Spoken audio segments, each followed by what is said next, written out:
नमस्कार दोस्तों, आपके अपने YouTube चैनल उत्कर्ष शैलेंद्र सर की ऑनलाइन क्लास में एक बार पुनः आपका मैं स्वागत करता हूं। और साथियों, आज की वीडियो में हम आपके सामने राजस्थान का जीके का मॉडल पेपर आपको मैं हल करा रहा हूं। ये बहुत ही शानदार मॉडल पेपर मैंने बना रखा है, जिसके अंदर गत वर्ष के जो प्रश्न पत्र है उन सभी को मैंने शामिल किया है। इसके अलावा अन्य उन प्रश्नों को शामिल किया है जो एग्जाम में आने की काफ़ी संभावना रहती है।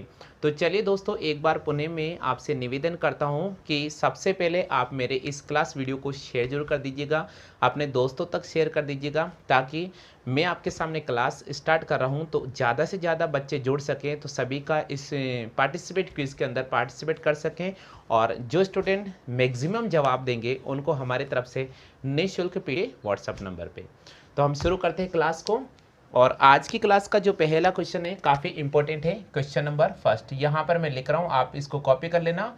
यहाँ पर क्वेश्चन दे रखा है, देखिए पहला क्वेश्चन दे रखा है, राजस्थान की पर्वत चोटियों को उनकी ऊंचाई के अनुसार अवरोही क्रम में लिखिएगा। बिल्कुल, राजस्थान की पर्वत चोटी को अवरोही क्रम में सही चयन करो।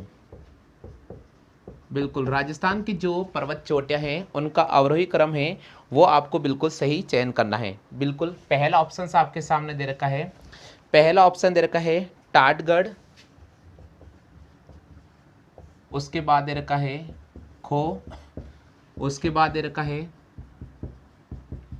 बिलाली, और उसके बाद दे रखा है रोजा भाकर। ये पहला ऑप्शन है, ठीक है भैया। दूसरा ऑप्शन हमारे पास में दे रखा है बी ऑप्शन, खो टाटगढ़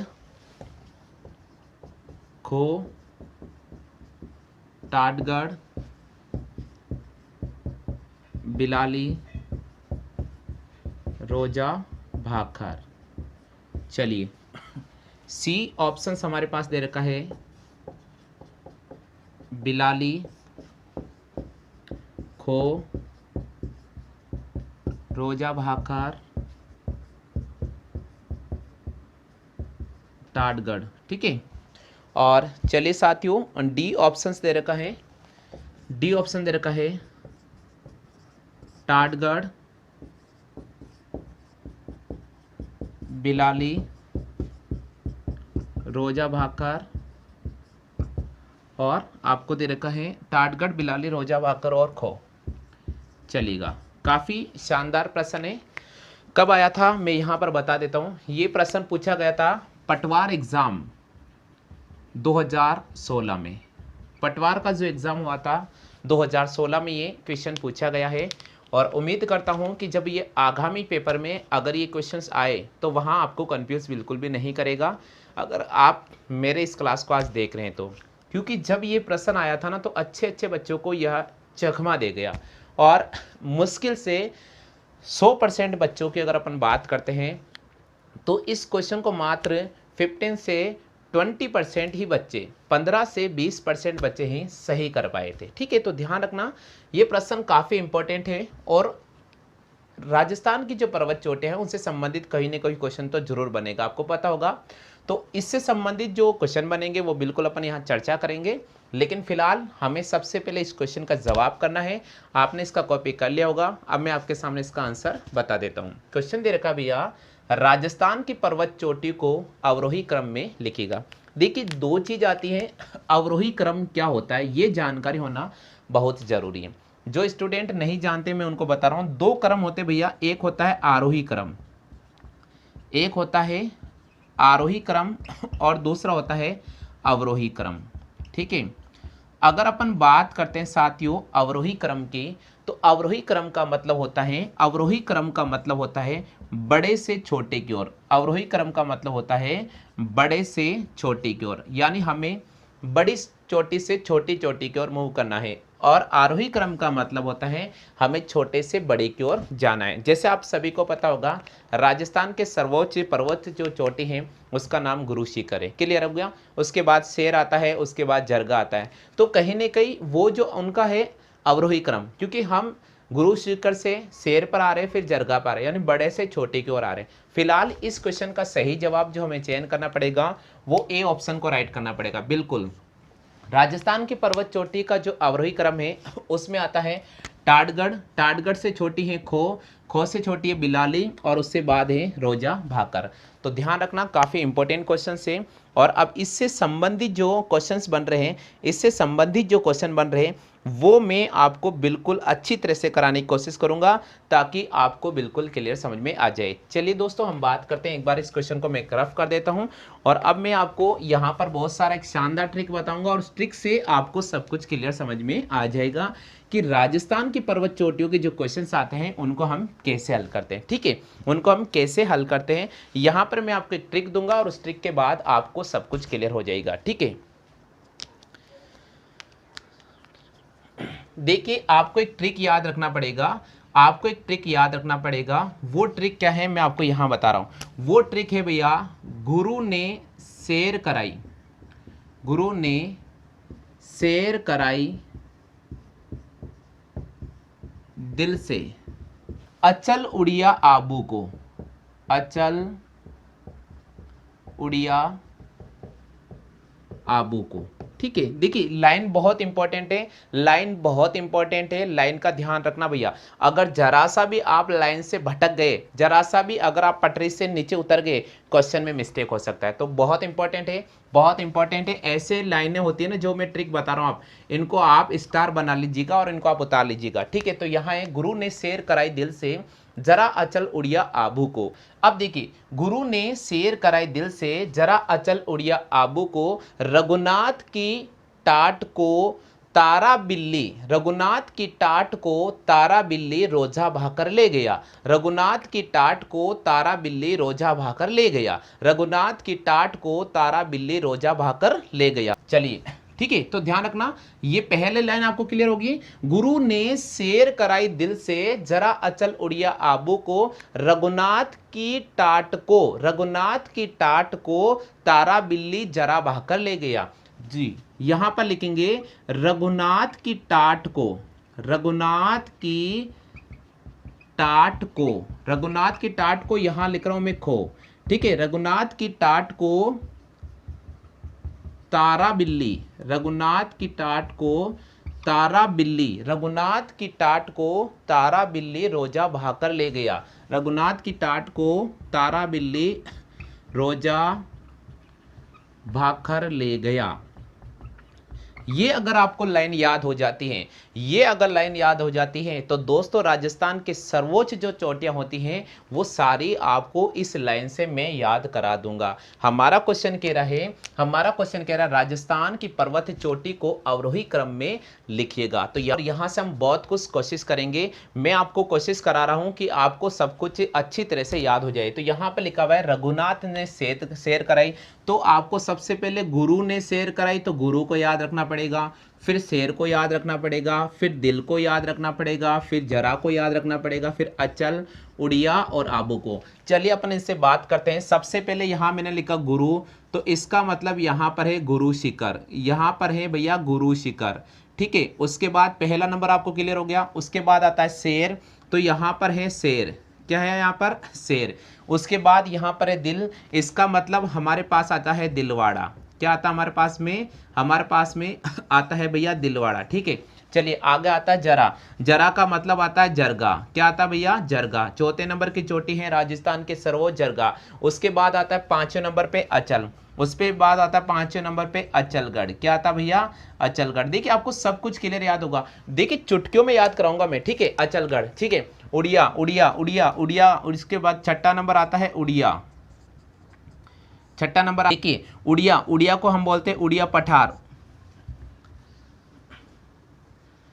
देखिए उड़िया, उड़िया को हमने बोला उड़िया पठार। ठीक है, उसके बाद सातवां नंबर आ रहा है हमारे पास में आबू पर्वत, सातवां नंबर हमारे पास में आ रहा है आबू पर्वत। क्या आ गया भैया, आबू पर्वत। बिल्कुल। आठवां नंबर हमारे पास में आता है रघुनाथगढ़, आठवां नंबर हमारे पास में आ रहा है रघुनाथगढ़। ठीक है, चलिए हम बात करते हैं यहाँ पर टाट, टाट का मतलब यहाँ पर आ गया टाटगढ़, टाट का मतलब यहाँ पर आ गया टाटगढ़। को यहाँ पर लिखा खो तो 10वें नंबर की जो चोटी आ गई राजस्थान की उसका नाम आ गया खो। यहाँ पर आ गया 11वें नंबर की जो चोटी हो गई उसका नाम आ गया तारागढ़, ठीक है। 12वें नंबर की चोटी आ गई उसका नाम आ गया बिलाली, उसका नाम आ गया है भैया बिलाली, ठीक है। 12वें नंबर की चोटी का नाम आ गया बिलाली, बिलाली। और उसके बाद आता रोजा भाकर, तो 13वें नंबर की चोटी आ गई रोजा भाकर। क्लियर हो गया। अब देखिएगा, हालांकि और भी चोटियां हैं, मैं आपको भी राजस्थान की कम से कम 18 पर्वत चोटियां मैं याद करा सकता हूं ट्रिक पर, लेकिन फिलहाल इस क्वेश्चंस के अकॉर्डिंग मैं आपको इतनी याद करा रहा हूं, बहुत है। अगला क्वेश्चन लेकर आऊंगा उसमें थोड़ा और बढ़ा देंगे अपन, ठीक है। एक दिन में थोड़ा थोड़ा सीखना, सब कुछ क्लियर हो जाएगा। यहां पर हमारा एक बार ट्रिक क्या है, उस ट्रिक को अपन सीखने की कोशिश करते हैं, और जितना ज्यादा आपको ये ट्रिक याद रहेगा उतना ज्यादा क्वेश्चन आपका कवर करेगा। हमारा क्वेश्चन यहां पर यही था कि राजस्थान की पर्वत चोटी को अवरोही क्रम में लिखो। फिलहाल इसका ए ऑप्शन हमने राइट कर लिया, और उससे संबंधित जो महत्वपूर्ण क्वेश्चन बनते हैं वो मैं यहां पर करा रहा हूं। यहां पर गुरु ने शेर कराई दिल से जरा अचल उड़िया आबू को, गुरु ने शेर कराई दिल से जरा अचल उड़िया आबू को, रघुनाथ की टाट को, रघुनाथ की टाट को तारा बिल्ली रोजा बहाकर ले गया, रघुनाथ की टाट को तारा बिल्ली रोजा बहाकर ले गया, ठीक है। चलिए यहां पर आपके सामने 13 पर्वत जो चोटी है राजस्थान के सर्वोच्च, वो मैंने आपको यहां याद कर दी। अब दोस्तों देखिएगा, इससे इंपॉर्टेंट आता है कि अब इनकी लंबाई क्या है। कई बार क्वेश्चंस पूछ लेता है भैया इनकी लंबाई क्या है, तो हम यहां पर आपको एक तरीका बता रहे हैं कि इनकी लंबाई कैसे याद रखेंगे, ठीक है। पता होगा गुरु शिखर, गुरु शिखर की लंबाई कितनी है, आप सबको पता होगा। गुरु शिखर की जो लंबाई है 1722 मीटर है। कितनी है भैया, 1722 मीटर है। अगर आपसे पूछ ले कि गुरु शिखर कहां पर स्थित है, कहां पर स्थित है, तो हमें यहां पर राइट करना पड़ेगा भैया सिरोही के अंदर स्थित है। कहां पर स्थित है, सिरोही के अंदर स्थित है। चलिए, कई किताबों में 1725 लिखा हुआ होता है, कई किताबों में 1725 लिखा होता है, तो 1725 का मतलब क्या होता है, यहां पर मैं आपको दिखा रहा हूं। 1725 का मतलब है कि पर्वत चोटी के ऊपर जो मंदिर बना हुआ उस तक की लंबाई अगर मेजरमेंट करते हैं तो 1725 मीटर आ जाता है, ठीक है। आपको टेंशन नहीं लेने का, दोनों में से एक नजर आएगा। तो यहां पर गुरु शिखर की जो चोटी की ऊंचाई है 1722 मीटर है, ये सिरोही में। अब अगर अपन बात करते हैं भैया शेर की, किसकी बात करते हैं, शेर की। हमने, अब देखिए हम बात करते हैं शेर की। हमने शेर को खाना खिलाया 1597 रुपए का सिरोही के अंदर, हमने शेर को खाना खिलाया 1597 रुपए में, यानी 1597 मीटर है। यह भी कहां पर स्थित है भैया, यह भी हमारे पास सिरोही में स्थित है। कहां पर स्थित है, सिरोही में। हमने शेर को खाना खिलाया 1597 रुपए का, तो रुपए से यहां मीटर याद हो जाएगा। आपको तो बस याद रखना है, आपको तो बस याद रखना है। आगे अपने पास आ रहा दिल, अरे मैंने शेर को खाना खिलाया 1597 रुपए का, अरे तू मेरा दिल क्यों तोड़ रहा है, और तू मेरा दिल तोड़ता है 1442 रुपए वाला, और तू मेरा दिल तोड़ता है 1442 रुपए का। तो 1442 मीटर है, और कहां पर स्थित है भैया, ये स्थित है आबू पर्वत पर। कहां पर स्थित है, आबू पर्वत कहां आता है, सिरोही के अंदर ही आता है। चलिए भैया, आपको 3 चोटें याद होगी। जरा बात करते हैं जरगा का, अपन याद रखेंगे। यहां देखिए दिलवाड़ा की हमारे पास में आ गई, दिलवाड़ा है 1442 मीटर आबू पर्वत में, ठीक है। अब अपन बात करते हैं जरगा की, तो जरगा की ऊंचाई है 1431 मीटर, जरगा की ऊंचाई है 1431 मीटर। और ये कहां पर है भैया, ये है हमारे पास में उदयपुर और राज संबंध में। कहां पर है भैया, उदयपुर और राज संबंध में आती है। चलिए भैया, अच्चलगढ़ की हम बात कर लेते हैं, अच्चलगढ़ की बात कर लेते हैं। चलो भैया, अपन अच्चलगढ़ की बात कर लेते हैं। अब अच्चलगढ़ की है 1380 मीटर, 1380 मीटर, और ये कहां पर है भैया, ये हमारे पास सिरोही के अंदर है। चलो भैया, हम उड़िया के पठार की बात कर लेते हैं। उड़िया का पठार इससे 20 मीटर छोटा है भैया, 1360 मीटर, और यह भी कहां पर है, ये हमारे पास में सिरोही के अंदर है। कहां पर है भैया, सिरोही के अंदर है। तो देखिए, आपको एक चीज तो मैं आपको याद करा देता हूं, गुरु शिखर 1722 मीटर है। ये तो सबको 100% स्टूडेंट को याद रहता है, इसको तो अपन को याद नहीं रखना है, क्योंकि हमने एक बार पढ़ लिया और याद हो गया। अब अपन बात करते हैं शेर की। शेर की ऊंचाई कितनी है, हमने शेर को खाना खिलाया 1597 रुपए का, हमने शेर को खाना खिलाया 1597 का। तू दिल मत तोड़ मेरा 1442 रुपए का, तू दिल मत तोड़ मेरा 1442 रुपए का। जरा बचकर चलना, अपन को 1431 मीटर ऊपर जाना है, जरा बचकर चलना, अपन को 1431 मीटर ऊपर जाना है। उदयपुर और राजसमंद के डूंगरों पे जाना है, पर्वतों पे जाना है, ठीक है। अच्चलगढ़ 1380 मीटर है, उससे 20 मीटर छोटा है उड़िया का पठार, जो सिरोही के अंदर स्थित है। अब अपन बात कर लेते हैं यहां पर जो आपके सामने दे रखी, उनकी बात कर लेते हैं। अब अगर अपन बात करते हैं यहां पर आबू पर्वत की, तो आबू पर्वत की जो ऊंचाई है लगभग 1200 मीटर मानी गई है भैया, लगभग बोल रहा हूं मैं, लगभग 1200 मीटर मानी गई है। और ये कहां पर स्थित है, अगर ये प्रश्न आ जाता है तो हमें यहां पर सिरोही को राइट करना होगा। यहां पर हमें किसको राइट करना होगा, सिरोही को राइट करना होगा। चलिए भैया अपन बात करते हैं रघुनाथगढ़ की। रघुनाथगढ़ सीकर के अंदर स्थित है और इसकी ऊंचाई है 1055 मीटर और ये कहां पर स्थित है, ये हमारे पास सीकर के अंदर स्थित है। अब बात करते हैं टाटगढ़ की।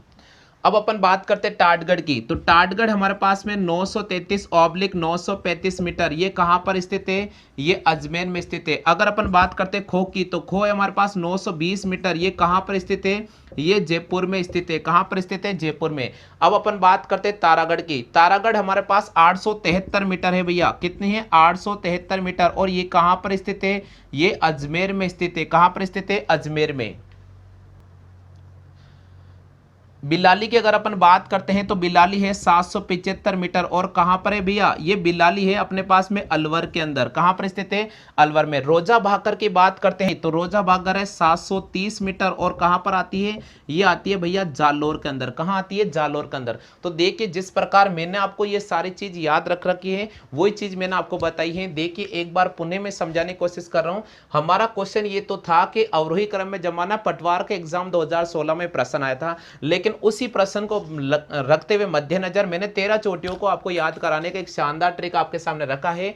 वो है गुरु ने शेर कराई दिल से जरा अचल उड़िया आबू को। गुरु ने शेर कराई दिल से जरा अचल उड़िया आबू को, रघुनाथ की टाट खो, रघुनाथ की टाट को तारा बिल्ली रोजा बहकर ले गया। इसका मतलब गुरु सीकर 1722 मीटर सिरोही के अंदर है, शेर 1597 मीटर है सिरोही के अंदर है, दिलवाड़ा 1442 मीटर है आबू पर्वत के अंदर है, जरगा 1431 मीटर है उदयपुर और राजसंबंध के अंदर का आता है, अचलगढ़ 1380 मीटर है सिरोही में आता है, उड़िया का पठार 1360 मीटर है सिरोही में आता है, आबू पर्वत 1200 मीटर लगभग माना गया है सिरोही के अंदर है, रघुनाथगढ़ 1055 मीटर है सीकर के अंदर है, टाटगढ़ 933 से 935 मीटर है अजमेर के अंदर आता है, मध्य अरावली की सबसे ऊंची चोटी मानी जाती है, खो 920 मीटर है जयपुर के अंदर है, तारागढ़ 873 मीटर है अजमेर के अंदर स्थित है, बिलाली 775 मीटर है अलवर के अंदर स्थित है और रोजा भाकर 730 मीटर है जो जालोर के अंदर स्थित है। तो उम्मीद तो मैं करता हूं कि आपको जो मैंने पहला प्रश्न कराया है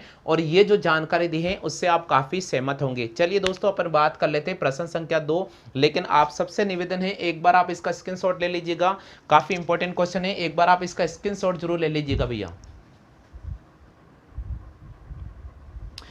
अगर आपने सबने स्क्रीनशॉट ले लिया है तो मैं अगला क्वेश्चन आपके सामने लेकर आऊं। चलिए अपन बात करते हैं अगले प्रश्न की।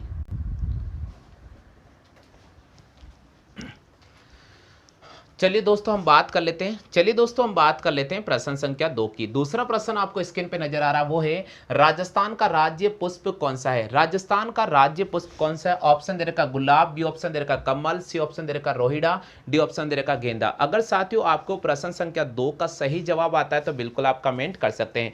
काफी महत्वपूर्ण प्रश्न है, एग्जाम में इस प्रकार का रेगुलर प्रश्न बनता है या फिर आपके सामने अगर यही प्रश्न बनता है, देखिए मैं जो आपको क्वेश्चन करा रहा हूं आप स्टार लगाते जाइएगा, रेगुलर आप करते जाइएगा, नोट्स बनाते जाइएगा, काफी आपको जानकारी मिलेगी। तो यहां प्रश्न कह रहा है कि राजस्थान का राज्य पुष्प कौन सा है। भाई राजस्थान का जो राज्य पुष्प है रोहिड़ा है। आप में से कितने स्टूडेंट हैं जो सी ऑप्शन को चयन कर चुके हैं, आप में से कितने स्टूडेंट हैं जो सी ऑप्शन को चयन कर चुके हैं, जल्दी से कमेंट कर दीजिएगा।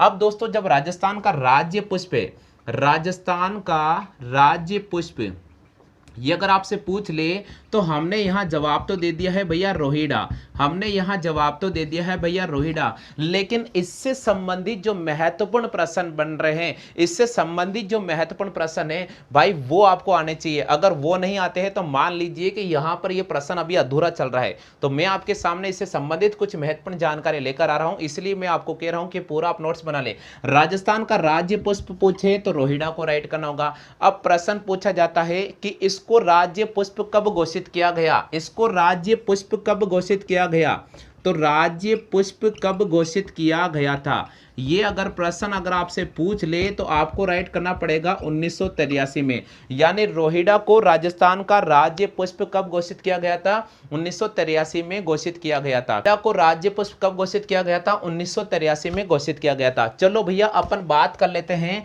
कि रोहिड़ा का वैज्ञानिक नाम क्या है, रोहिड़ा का वैज्ञानिक नाम क्या है। ये प्रश्न अगर आपसे पूछा ले एग्जाम में तो क्या बोलोगे। आपको इसका वैज्ञानिक नाम पूछ ले रोहिड़ा का वैज्ञानिक नाम क्या है, अगर आप आपसे पूछ ले तो इसका नाम है भैया टिक्कोमेला। क्या नाम है इसका? टिक्कोमेला अंडुलेटा। टिक्कोमेला अंडुलेटा इसका वैज्ञानिक नाम है। अब दोस्तों इसको और किस नाम से जाना जाता है ये आपसे पूछ ले तो इसको राजस्थान का सागवान कहा जाता है। इसको राजस्थान का रोहिड़ा को राजस्थान का सागवान कहा जाता है। इस रोहिड़ा को राजस्थान का क्या कहा जाता है? रोहिड़ा को राजस्थान का सागवान कहा जाता है, या मरुशोभा के नाम से भी जाना जाता है, या मरुशोभा के नाम से भी जाना जाता है। क्लियर हो गया? रोहिड़ा को राजस्थान का सागवान कहा जाता है या मरुशोभा के नाम से भी जाना जाता है। भाई ये कहां पर सर्वाधिक पाया जाता है? तो ये राजस्थान के पश्चिमी क्षेत्रों में सर्वाधिक पाया जाता है। राजस्थान के पश्चिमी क्षेत्रों में, राजस्थान के पश्चिमी क्षेत्रों में सर्वाधिक पाया जाता है। अगर हम पूछ ले, अगर आपसे पूछ ले कि रोहिड़ा सर्वाधिक कहाँ पाया जाता है, कौन से क्षेत्र, उत्तरी क्षेत्र, पश्चिमी क्षेत्र, पूर्वी क्षेत्र या दक्षिणी क्षेत्र, तो हमें राइट करना पड़ेगा पश्चिमी क्षेत्र, यानी राजस्थान के पश्चिमी क्षेत्र हैं उसमें रोहिड़ा सर्वाधिक पाया जाता है। ठीक है, तो दोस्तों ये आपको जानकारी याद रखनी पड़ेगी। और इससे संबंधित कौन से प्रश्न बनते हैं वो भी सुन लीजिएगा आप। प्रश्न ये बनता है कि रोहिड़ा के पुष्प कब खिलते हैं। तो अगर आपसे ये प्रश्न कोई पूछ ले कि रोहिड़ा के पुष्प कब खुलते हैं, तो रोहिड़ा के पुष्प कब खिलते हैं अगर आपसे पूछ ले तो आप क्या राइट करोगे? अगर आपसे एग्जामिनर पूछ ले तो आपको राइट करना पड़ेगा भैया मार्च और अप्रैल में, यानी मार्च और अप्रैल का महीना होता है तब रोहिड़ा के पुष्प खिलते हैं। इनके पुष्प का रंग कैसा होता है अगर आपसे पूछ ले तो इनके पुष्प का रंग होता है केसरिया। कैसा होता है? केसरिया। वो होता है केसरिया। कौन सा होता है? केसरिया होता है या हिरमिच पीला होता है। केसरिया होता है या हिरमिच पीला होता है। इनका जो पुष्प का रंग होता है, इनके जो पुष्प का रंग होता है वे केसरिया और हिरमिच पीला होता है। क्लियर हो गया? जोधपुर की अगर अपन बात कर लेते हैं, जोधपुर की अगर अपन बात कर लेते हैं तो इसको मारवाड़ का टीक कहा जाता है। जोधपुर में रोहिड़ा को मारवाड़ टीक कहा जाता है। जोधपुर में रोहिड़ा को मारवाड़ टीक कहा जाता है। कई बार प्रश्न पूछा जाता है, कई बार प्रश्न पूछा जाता है, या फिर आपसे पूछ ले कि मारवाड़ का टीक कौन से पुष्प को कहा जाता है, तो रोहिड़ा को कहा जाता है, रोहिड़ा के पुष्प को कहा जाता है। चलो भैया, इसको कौन सा चूहा नुकसान पहुंचाता है? इसको जो नुकसान पहुंचाता है वो जरविल नामक चूहा इसको नुकसान पहुंचाता है। तो हाँ, तो इतनी जानकारी आपको मैंने बता दी है। इससे संबंधित आप मुझे बताओ कि क्या वीडियो का लाइक बनता है या नहीं बनता है।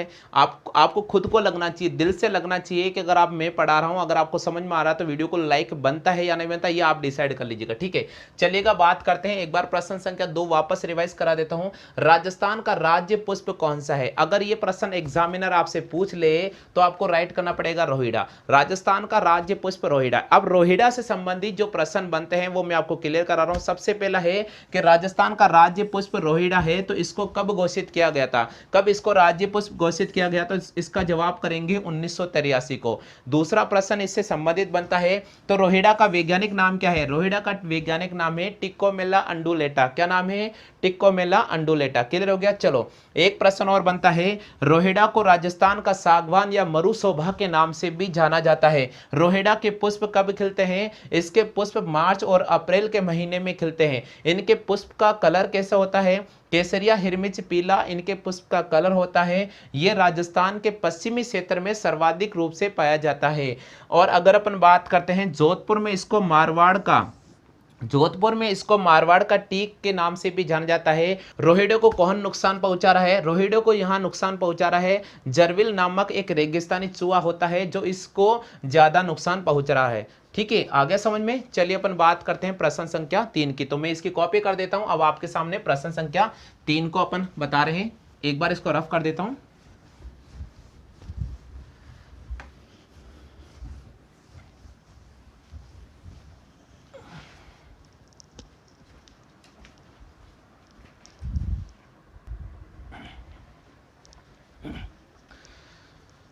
चलिए दोस्तों, हमने प्रश्न संख्या 1 और प्रश्न संख्या 2 बहुत अच्छी तरह से समझाया है मैंने, और इसी बार हम आगे बात कर रहे हैं। प्रश्न संख्या 3, 4 और 5 आपको स्क्रीन पे नजर आ रहे हैं। अगर आपको इनमें से भी कोई भी क्वेश्चंस का सही जवाब आता है तो बिल्कुल आप कमेंट करने में पीछे नहीं रहना।